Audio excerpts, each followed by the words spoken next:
Let's cook Golden Chicken Delight.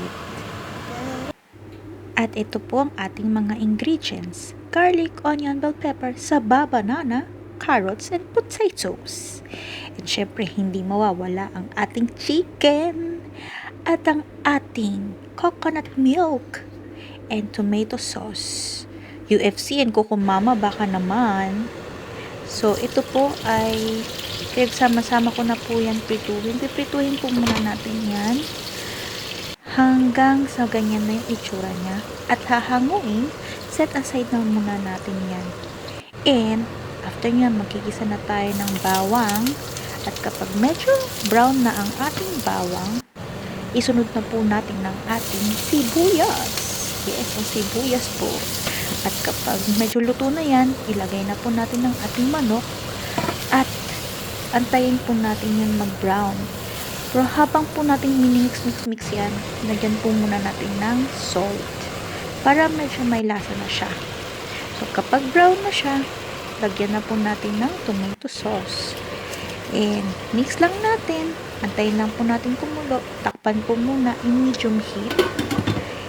And, kapag kumulo na po siya, ayan, lagyan po natin ng konting sugar para mag-balance lang po yung lasa para hindi po masyadong maasim dahil sa tomato sauce. At lagyan na rin po natin ng ground pepper.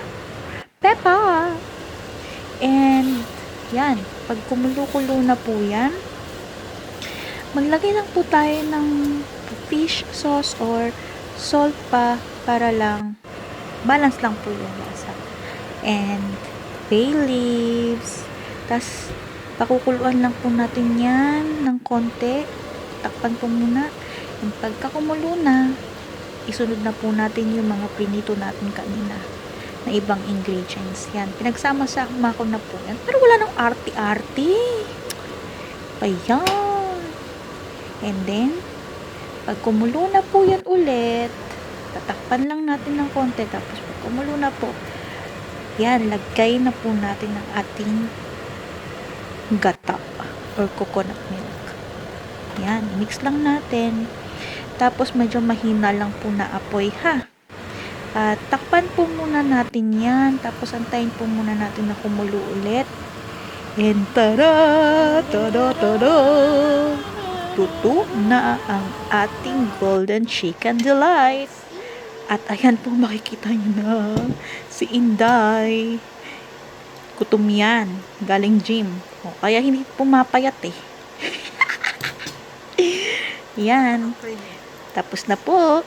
Thank you for watching. God bless you all. Bye!